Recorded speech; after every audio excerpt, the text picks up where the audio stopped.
Copa de 2006 já tem pelo menos 4 estreantes garantidos: Cabo Verde, Curaçao, Jordânia e Uzbequistão. E o jogador mais conhecido dentre essas 4 seleções é o Kuzanov do Manchester City. Então pelo menos 103 aleatórios que não jogariam uma Série C no Brasil vão experienciar jogar uma Copa do Mundo. Mas não é deles que vamos falar hoje, e sim das lendas que mesmo em seleções campeãs do mundo nunca tiveram oportunidades nem de jogar uma Copa sequer. E o último é sem dúvidas o mais impressionante.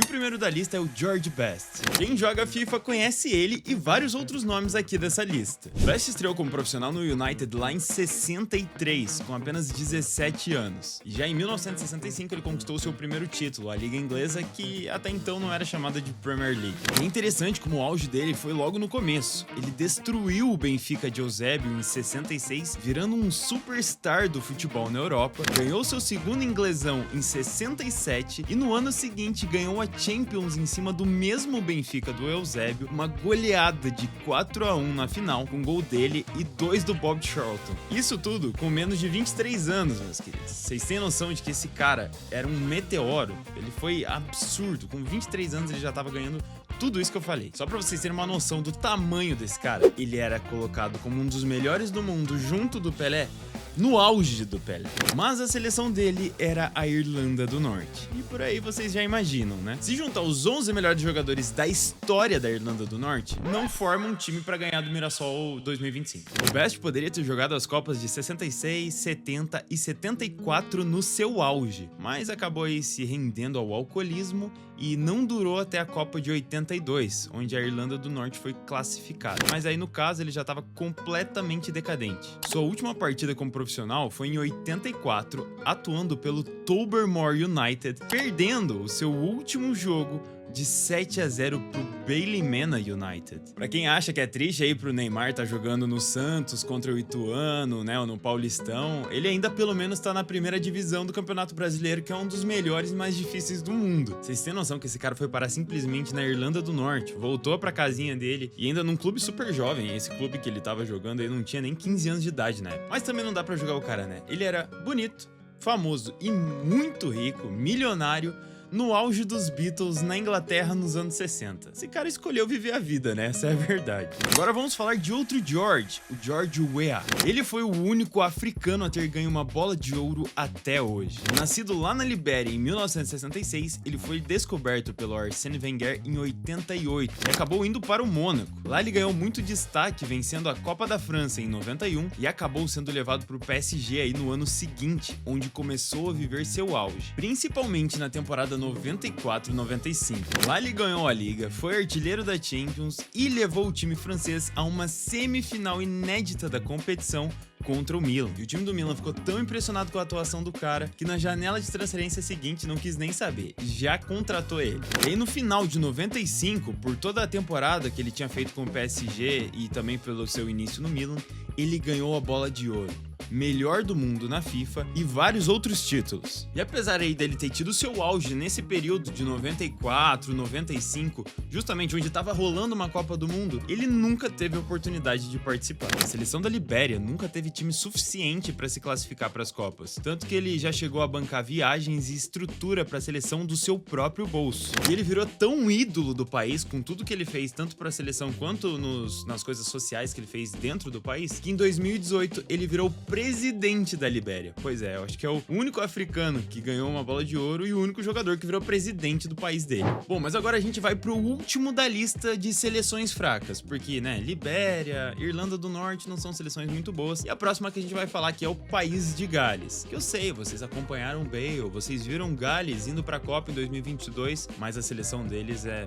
terrível. Eu vou contar aqui. Ryan Giggs. Quem é fã do CR7 conhece ele, porque ele fazia bullying com o robozão na época do United. Apesar de ser um dos maiores nomes da história do clube, em relação à seleção do País de Gales, ele não teve muita sorte, porque na época dele era péssimo. Eles não tinham um elenco forte o suficiente para se classificar para uma Copa do Mundo, e acaba que eles nunca tiveram essa oportunidade no período onde o Giggs estava jogando. E ele também não era um jogador ofensivo, né, para ser tipo a grande diferença para tentar fazer gols e tudo mais e levar a seleção para a Copa do Mundo, né? Então, mesmo ele sendo um excelente jogador, ele não era o suficiente e também não estava na posição certa para conseguir fazer o time chegar numa Copa. Mas agora a gente vai entrar aqui num ponto mais específico, falar de jogadores de seleções lendárias, a começar pelos brasileiros. Inclusive, eu não sei se vocês estão vendo isso daqui, ó, mas cara, essa é a nova camisa da seleção para a Copa do Mundo de 2026. Que inclusive vai ter uma lenda aí que não vai jogar, que com certeza é o Antony, né, velho? Eu duvido que eles convoquem o GOAT pra essa Copa, mas tudo bem, a gente entende, né?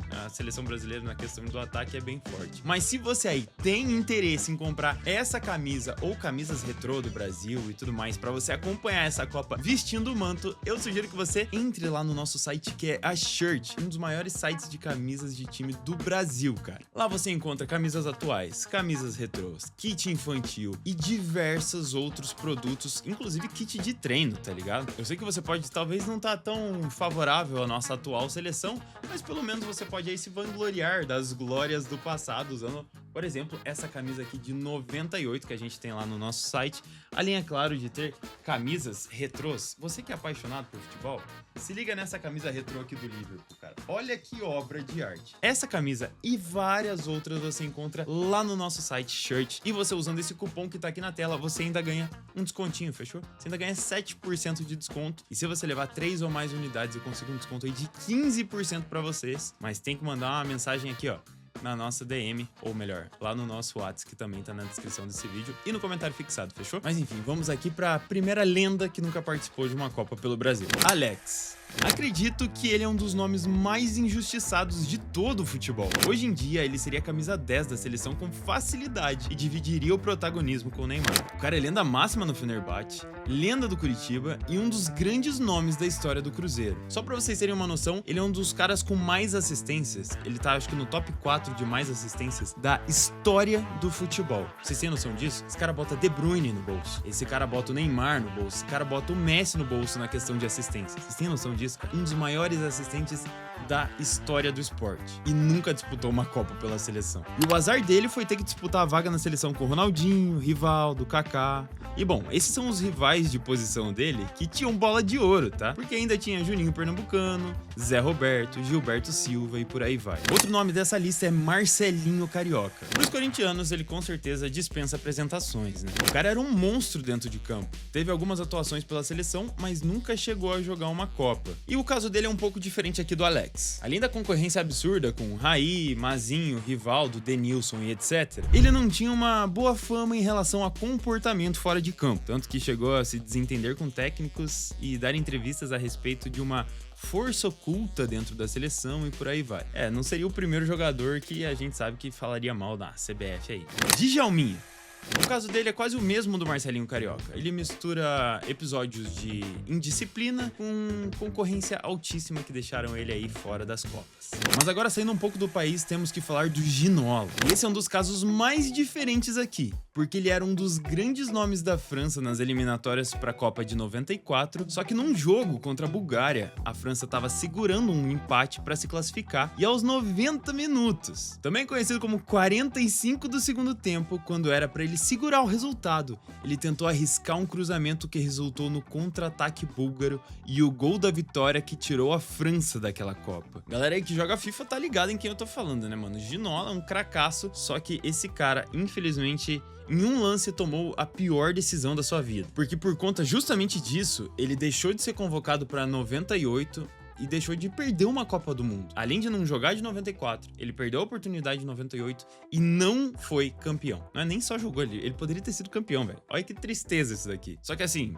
com ele no elenco, eu não sei se eles também seriam campeões, né? Vai que aos 90 minutos contra o Brasil ele fizesse uma caquinha ali e a gente tivesse a Copa de 98 também. Imagina a trinca, 94, 98 e 2002. Seria simplesmente lendário. E um detalhe importante, que aquela seleção lá de 94 tinha Laurent Blanc, Didier Deschamps, Petit e Cantona, além dele. Ou seja, 4 cracassos franceses além do Ginola. Tanto que o Laurent Blanc e o Deschamps foram técnicos da seleção depois disso, de tão lenda que eles viraram. E esse lance em específico aí do Ginola acabou acrescentando mais um jogador para nossa lista de lendas que nunca participaram de uma Copa. Cantona.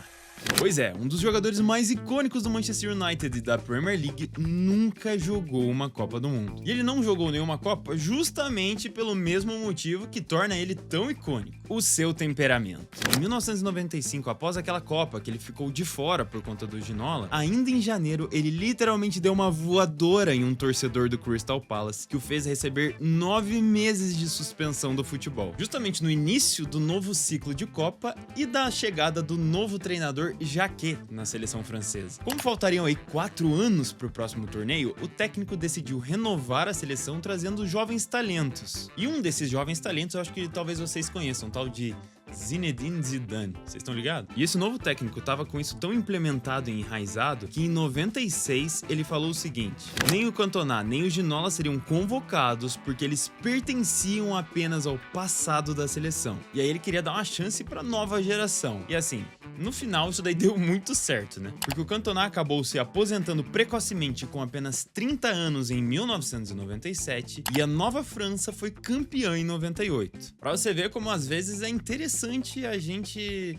renovar a seleção, né? E não trazer jogadores que, por mais lendários e icônicos que eles sejam, talvez eles mais atrasem e pesem pra seleção do que contribuem e ajudem, né? Então, tipo assim, é complicado, né? A gente vive aí esse dilema com a seleção brasileira, com o Neymar, e Portugal também, muito se fala em não ter o Cristiano Ronaldo. Mesmo ele sendo um cara extremamente decisivo, muitos dos portugueses, inclusive principalmente os que estão dentro da seleção, tratam ele mais como um peso lá. E assim, eu sou Ronaldete pra caramba, né? Pra mim é um pouco difícil falar sobre isso porque, cara, eu acredito que ele pode ajudar muito Portugal. Mas ao mesmo tempo eu penso que ele não é mais aquele Cristiano Ronaldo de 10 anos atrás, né? O Prime, o Cristiano Ronaldo Noodle, do cabelinho dourado. Mas com certeza, né, o técnico vai pagar pra ver e vai trazer Cristiano Ronaldo pra última Copa dele, e isso é inegável. Mas agora vamos para o último, que é o mais impressionante de todos aqui dessa lista: Alfredo Di Stéfano, o único jogador da história a ganhar uma super bola de ouro, ídolo máximo do maior clube do mundo, o Real Madrid, e pasmem, com cidadania de 3 países, nunca jogou uma Copa. E olha que ele teve 4 oportunidades de participar: a Copa de 1950 no Brasil, a de 54 na Suíça, 58 na Suécia e a Copa de 1962 no Chile. E se liga só nas seleções que ele poderia ter disputado: Argentina, Colômbia e Espanha. A gente não tá falando de nenhuma seleção fraca aqui, cara. Tanto que ele tem jogos oficiais pela Argentina, pela Espanha e alguns jogos não oficiais pela seleção colombiana. Mas agora eu vou explicar melhor aqui as Copas que ele não participou. Em 1950, quando ele ainda atuava pela Argentina, ele acabou não participando da Copa do Mundo aqui no Brasil, porque a Federação Argentina acabou se desentendendo com a CBD, que é a antiga CBF. E a CBD porque se chama Confederação Brasileira de Desportos. Hoje é a Confederação Brasileira de Futebol. E aí, por conta dessa treta, eles acabaram desistindo de participar do torneio, mesmo classificados. Em 1954, a Argentina novamente optou por não participar das eliminatórias. E além disso, a FIFA acabou proibindo aí o Di Stéfano de representar o país por ele ter atuado em partidas não oficiais pela seleção da Colômbia durante a sua passagem pelo Milionários. Obviamente que as regras na época eram um pouco diferentes. Hoje, tipo, é impensável ele participar de uma Copa do Mundo já tendo atuado oficialmente por uma seleção, mas na época ainda tinha ali suas certas brechas, mas mesmo assim a FIFA, nesse caso, deu um chegar pra lá nele de proibir de participar da Copa, porque ele tinha atuado pela seleção colombiana, mesmo que não oficialmente, naquele mesmo ano, tá ligado? Então era um caso assim que ele não tava nem aí pra nada. Já na Copa de 1958 na Suécia, já naturalizado espanhol, Di Stéfano não pôde disputar o torneio porque a seleção da Espanha não conseguiu se classificar nas eliminatórias, perdendo a vaga para a Escócia na época. E aqui inclusive ele perdeu de assistir Pelé estreando por Copas e ganhando a sua primeira, né? Mas aí ele teria sua última oportunidade em 1962. Para aquela Copa tava tudo certo, cara. A Espanha se classificou e o Di Stéfano estava liberado para jogar por eles. Mesmo com 36 anos de idade, ele foi convocado e viajou com a delegação.